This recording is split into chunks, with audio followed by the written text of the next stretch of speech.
Hello friends, मी तुमच्यासाठी घेऊन आलो आहे चांदोबा या मासिकातील छान छान गोष्टी. या पुस्तकाचे संस्थापक आहेत चक्रपाणी आणि संचालक आहेत मॅगी रेड्डी. याआधी वाचन केलेली एका राणीची गोष्ट ही कथा तुम्हाला आवडली असेलच. आजची आपली कथा आहे चतुर म्हातारी. खूप वर्षांपूर्वीची गोष्ट आहे. एका गावात सीताराम शास्त्री नावाचा एक पंडित राहत असे. तो गावातल्या मुलांना शिकवत असे आणि गुरुदक्षिणेच्या रूपाने जे मिळेल ते घेत असे. घरखर्च काटकसरीने करून त्याने 500 रुपये जमवून ठेवले होते. त्याच काळात काशीला पंडित लोकांची एक सभा होणार होती. सीताराम शास्त्री समोर एक अडचण होती. आपलं बचत करून ठेवलेलं धन कोणाजवळ सुरक्षित ठेवावे? घरातच आपल्याजवळ ती रक्कम ठेवून घेण्यास त्याच्या पत्नीने साफ नकार दिला. ती म्हणाली, पैसा ही मोठी वाईट गोष्टी आहे. मी काही पहारा देत बसू शकणार नाही. एखाद्या रात्री चोर घरात घुसले तर पैशांसाठी प्राणही घेतील माझा. एकटी बाई माणूस मी. धन कुठे लपवून ठेवावे हा विचार करीतच सीताराम शास्त्री दुर्गाप्रसादच्या दुकानी पोहोचला. त्याने दुर्गाप्रसादला सल्ला मागितला. सांग बाबा, हे पैसे कोणाकडे ठेवू म्हणजे ते नक्की सुरक्षित राहतील? मित्रा, पैशांच्या बाबतीत प्रत्यक्ष ब्रह्मदेवावर सुद्धा विश्वास ठेवू नको. धन हे पापाचं मूळ आहे. दुर्गाप्रसादने मित्राला सल्ला दिला. सीताराम शास्त्री घरी गेला आणि आपली 500 रुपयांची थैली घेऊन परत दुर्गाप्रसादकडे जाऊन म्हणाला, दुर्गाप्रसाद, हे पहा, हेच माझे धन. काशी यात्रेपण परत येईपर्यंत हे तुझ्याकडेच ठेव. बापरे, मी या पैशांना हातही नाही लावणार. वाटलं तर तूच आपल्या हाताने माझ्या घरात तुला पाहिजे तिथे खड्डा खणून तुझं हे धन लपवून ठेव आणि परत आलास की आपल्याच हाताने ते काढून घे. सीताराम शास्त्री मनात म्हणाला, वाह वाह, किती भला माणूस आहे हा दुर्गाप्रसाद. असा विचार करत करतच त्याने एका जागी खड्डा करून आपले धन लपवून ठेवले आणि तेथून निघून गेला. यानंतर सीताराम शास्त्री काशी यात्रेला निघून गेला. तिथल्या सभेत भाग घेऊन हा पंडित परत घरी आला. नंतर दुर्गाप्रसादकडे जाऊन म्हणाला, मित्रा, मी आता आपलं धन घेऊन जातो. हो हो, जा ना घेऊन. ते कुठे ठेवलेस तुझ्या लक्षात आहे ना? उकर तिथे आणि घेऊन जा आपले पैसे. परंतु सीताराम शास्त्रीने तिथे खोदून पाहिले तर पुरलेले धन कुठे? तिथे तर काहीच नव्हते. तो दुर्गाप्रसादजवळ येऊन म्हणाला, पैसे तर दिसत नाहीत. अरे, मला काय ठाऊक, तूच तुझ्या हाताने ठेवलं होतंस ना. मला तर ती जागा पण माहीत नाही. मी थोडाच आलो होतो तुझ्याबरोबर. नीट बघ बरं. दुर्गाप्रसादने आपले अंग काढून घेतले.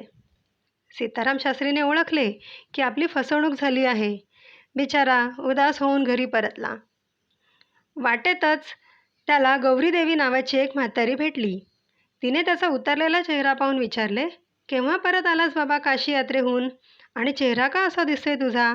कसली काळजी एवढी? सीताराम शास्त्रीने तिला सगळी हकीकत सांगितली.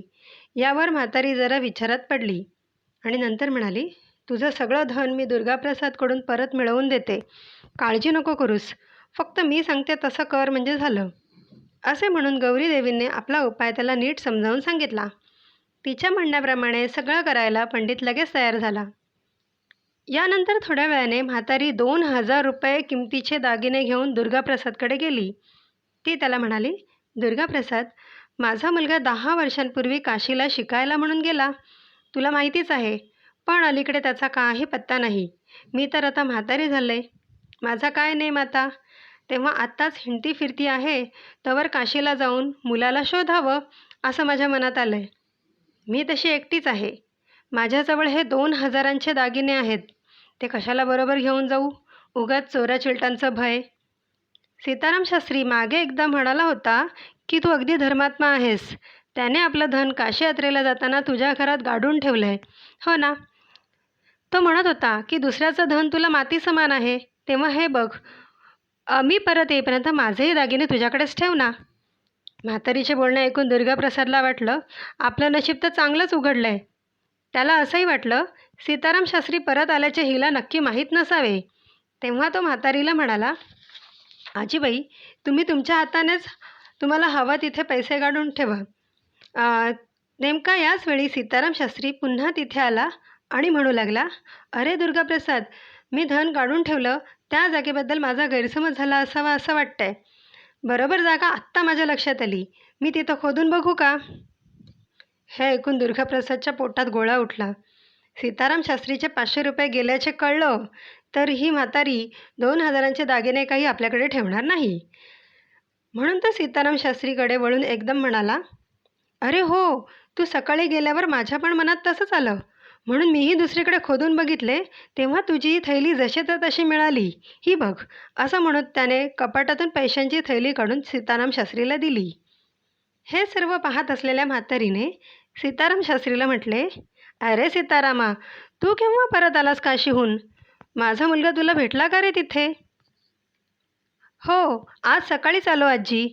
तुमचा मुलगा भेटला होता मला काशीत. काही दिवस आजारी होता म्हणे. मग त्याने जागा बदलली. तुम्हाला कळवता नाही आलं. एका आठवडाभरात परत येणार आहे असं सुद्धा म्हणाला मला.